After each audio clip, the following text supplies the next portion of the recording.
What's up, guys? Well, I'm not exactly sure where this is taking place at, but it's a journalist who, based on everything she's seen ICE do, she decided that she would see how easy or how difficult it was to become an ICE agent. So she started the application process, and, well, let's just say, I don't think you're going to be surprised at how this went. So let's see what they're up to with the ICE application.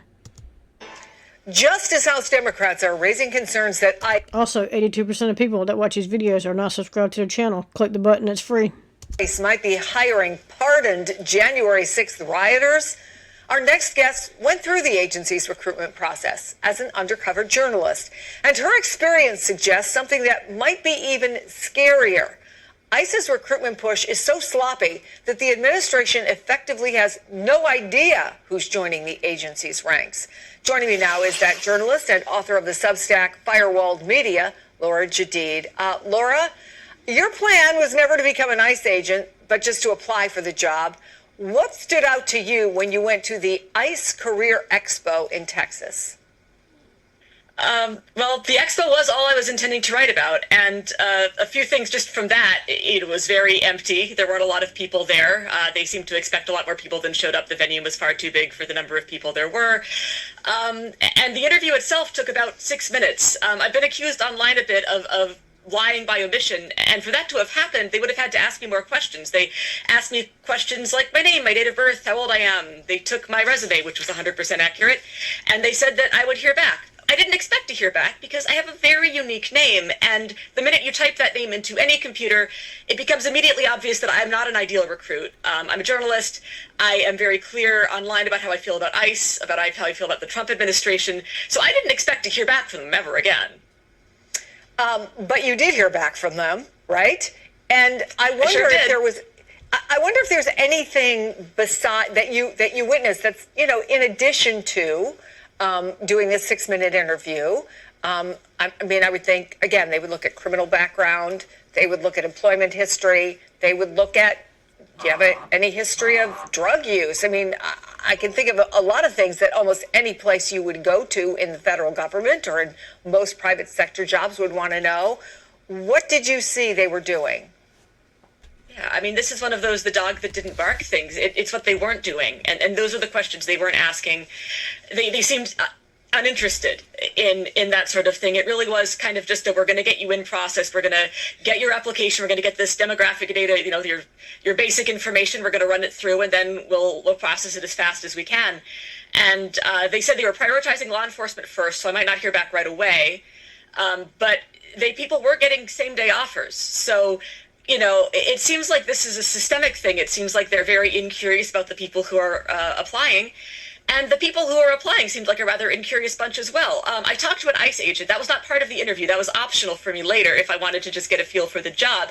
And there was no line for that. No, there weren't a lot of people there anyway. There weren't a lot of lines for anything. But nobody seemed particularly interested in doing that. When there was a Q&A, everybody was very curious about the training, but people didn't have a lot of questions about the job. It's just odd. So ultimately, when you heard back from them, what was it? So I missed the initial email because I wasn't expecting it. Again, I expected them to Google me, and they didn't. A few days later, they sent a tentative job offer. And with that tentative job offer, they sent a bunch of paperwork that I would need to fill out for consideration. I would need to accept the tentative job offer. I needed to fill out paperwork saying I'd never been convicted of domestic violence. I needed to fill out paperwork for background check information. I needed to sign an affidavit that I could pass a PT test, all of this stuff. None of which I did because I didn't see it.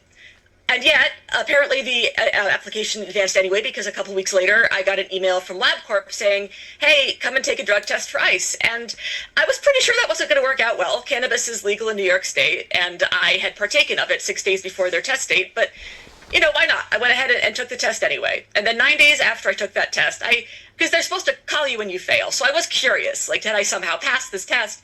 So I logged into the ICE hiring portal and was shocked to find that the ICE hiring portal listed me as having a final offer, as having accepted that final offer, and as having a start date of September 30th, which was 3 days before I checked the portal.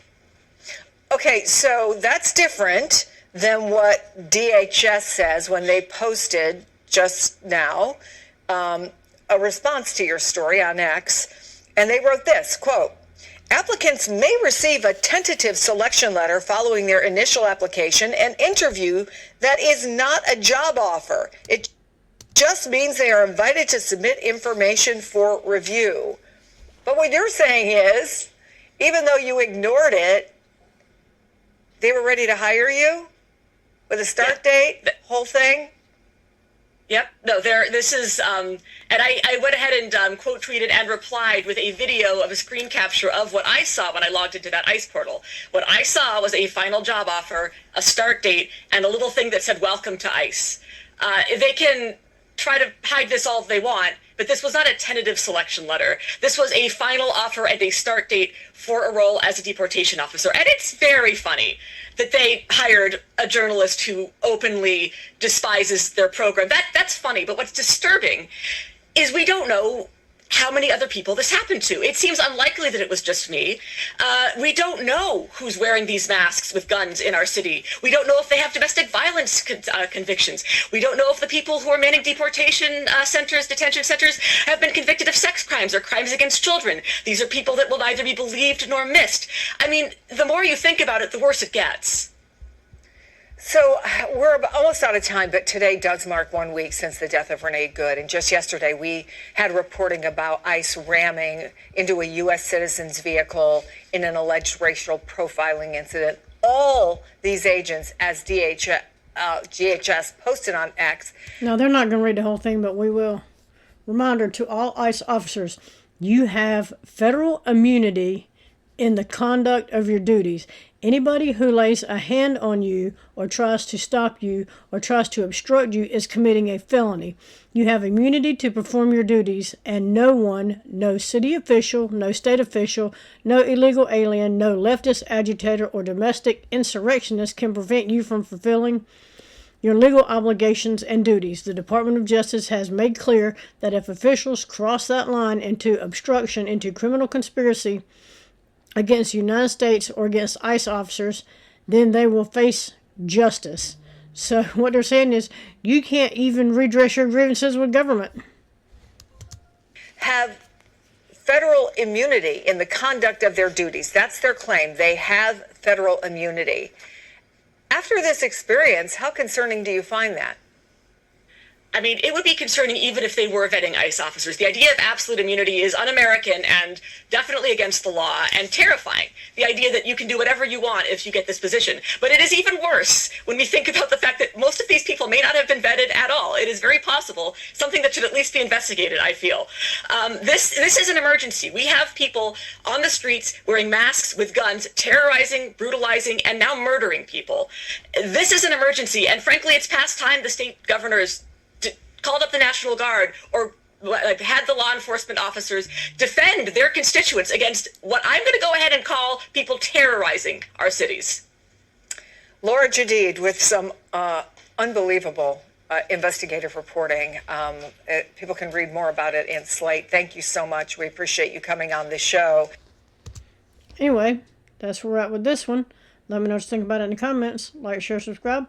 Also, again, like 82% of people that watch these videos are not subscribed to the channel. Click the button. It's free.